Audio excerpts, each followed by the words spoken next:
Louvado seja nosso Senhor Jesus Cristo, para sempre seja louvado. Querido irmão, querida irmã, prosseguindo com a nossa formação, espero que você tenha conseguido acompanhar. Na medida que surgir alguma dúvida, se você quiser colocar aí embaixo do áudio, pode colocar e nós vamos respondendo na medida do possível, tá ok? Aproveito também para divulgar, não é, que nós da comunidade Dominus Salus temos à disposição um curso completo sobre demonologia, um curso já bem extenso, né, para que você, se quiser, possa aprofundar no assunto. Tá? E nós vamos deixar aí na descrição do áudio, do vídeo, o link para você ter mais informações sobre esse conteúdo, sobre esse curso. Vamos prosseguindo.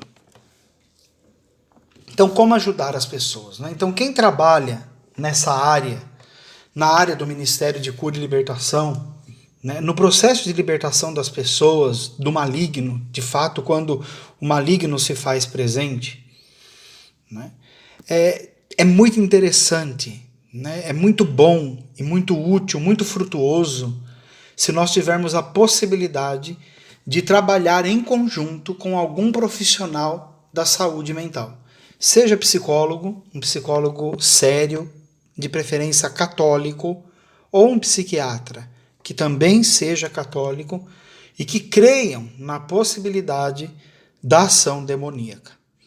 Na comunidade, graças a Deus, nós temos hoje 2 psicólogas, né, que são consagradas da comunidade e que creem na possibilidade da ação demoníaca e que nos ajudam nesse processo de identificar, de discernir que tipo de ajuda a pessoa realmente está precisando.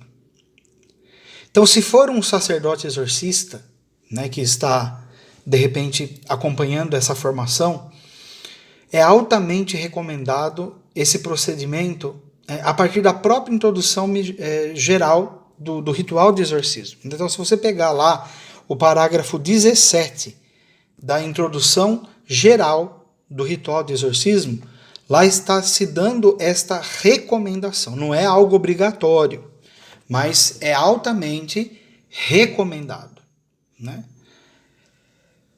Eu digo que não é algo obrigatório porque hoje em dia é tão difícil você encontrar, né, psicólogos e psiquiatras que sejam sérios nessas questões. Muitos de imediato já querem dopar, então querem encher a pessoa de remédio, né, e já querem de uma forma muito rápida, sem um devido critério de avaliação, de acompanhamento, já diagnosticar a pessoa, né, e já descartar todo tipo de realidade espiritual, taxando rápido como esquizofrenia ou algum tipo de transtorno que deriva da esquizofrenia, que é algum tipo de esquizoide, alguma coisa. Não é que não existe um tipo só, transtorno esquizoide afetivo, transtorno esquizoide múltiplo, enfim, né? Existem vários. E já querem logo taxar como isso e dopar a pessoa, né, sem fazer uma devida avaliação séria, né? Eu me lembro uma vez lendo um livro do padre Gabriele Amorti, que foi durante tantos anos exorcista de Roma, e ele foi o fundador, né, o criador da Associação Internacional dos Exorcistas. No livro dele chamado Exorcistas e Psiquiatras, ele narrando um fato de uma pessoa que ele estava acompanhando e que ele fez questão de levar a um psiquiatra, e esse psiquiatra não acreditava na possibilidade da existência do mal. Então ele acompanhou essa pessoa, esse homem que ele levou ao psiquiatra. Chegando no consultório, esse homem sentou numa extremidade da mesa, o padre estava ao lado dele, o médico estava do outro lado, na outra ponta da mesa, mais ou menos 2 metros de distância entre o paciente e o médico. E aquele homem, então, sem se levantar da cadeira, ele esticou os braços, alcançou o médico sem sair do lugar, levantou o médico da cadeira e socou novamente o médico na cadeira. E o médico então levou um grande susto, porque aquilo, humanamente falando, é impossível de acontecer. O médico levou um grande susto e pôs o padre e o homem para fora do consultório dele. E falou, olha, nunca mais me traga um paciente aqui assim, dessa forma. Né? Quer dizer, quem não acreditava acabou acreditando. Né? Porque imagina o tamanho do susto que aquele psiquiatra levou. Né? Mas, voltando, né? Se nós conhecemos um bom profissional, uma boa profissional da área da saúde mental, seja psiquiatra, seja psicólogo, que sejam católicos, que acreditem na possibilidade da ação do mal, que sejam abertos a esta realidade, é muito proveitoso ter o auxílio desses profissionais dentro do Ministério de Cura e Libertação. Porque, como eu disse já no início, o doente ele pode ter uma ação maligna, como aquele que sofre ação maligna pode também, no decorrer do processo, desenvolver algum tipo de doença. Por isso que um profissional é importante, porque ele vai conseguir colaborar com a ciência adquirida, aquilo que ele estudou, discernir o que de fato aquela pessoa tem. Existem 2 tipos de transtornos, em especial, que quando a pessoa afetada de fato consegue desenvolver uma vida de oração, eles perdem a intensidade. E isso eu aprendi conversando com um psiquiatra, que ele é de São Paulo, precisamente de Santo André, que quando eu lancei o livro sobre psiquiatria e demonologia, e estive na TV Século XXI para uma entrevista sobre o livro, ele acompanhou, né, e depois ele entrou em contato comigo, e ali nós fomos trocando alguns e-mails, e foi muito interessante, muito proveitoso, porque ele me dizia que ele se deparava com esses 2 tipos de transtorno em consultório, e que quando a pessoa rezava, quando a pessoa tinha uma vida de oração, esses transtornos eles iam reduzindo de forma muito satisfatória, né, os sintomas que eles portavam.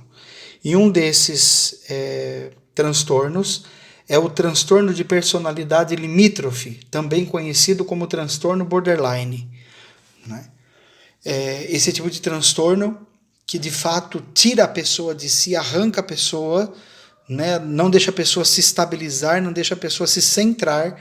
Quando a pessoa realmente ela desenvolve uma vida espiritual autêntica, esse transtorno ele vem a melhorar. E também o transtorno satiríaco, que justamente está ligado às questões sexuais, né? Quando a pessoa desenvolve uma espiritualidade autêntica, uma vida de oração, todos os sintomas, tudo aquilo que sem controle muitas vezes a pessoa ficava, com a vida de oração, com a vida espiritual em dia, as realidades elas vão se encaixando, né? E a pessoa começa novamente a ter a possibilidade da normalidade. Imagina só, se nós pudermos ajudar as pessoas nisso, quão bom vai ser.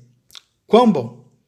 Quantas pessoas nós podemos ajudar? Porque esses 2 tipos de transtornos, eles têm crescido na vida das pessoas, muita gente sendo diagnosticada com esses 2 tipos de transtorno, justamente por causa da realidade da sociedade de hoje. Tudo é muito erotizado, tudo é muito precocemente, né? Infelizmente, a pornografia, não podemos nem falar do erótico, porque o erótico ainda ele é bom, né? Não filme erótico, porque o filme não deveria ser chamado erótico. O erótico ele é o primeiro estágio do amor, o eros, não é?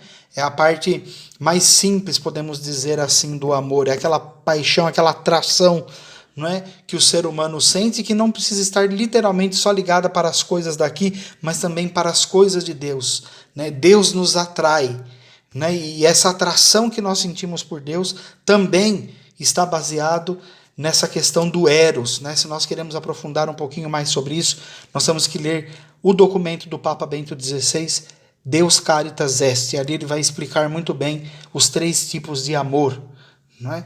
Mas voltando para aquilo que nós estávamos falando, como a sociedade está sendo degradada, e justamente degradada, nós não podemos falar do eros, e sim do pornográfico. Como isso tem atingido o ser humano em cheio e tem feito com que o ser humano cada vez se torne doente, dependente, com o seu olhar, com o seu pensamento completamente doente. E esses tipos de doenças, elas vão gerando esses transtornos, e um deles é o transtorno satiríaco, né?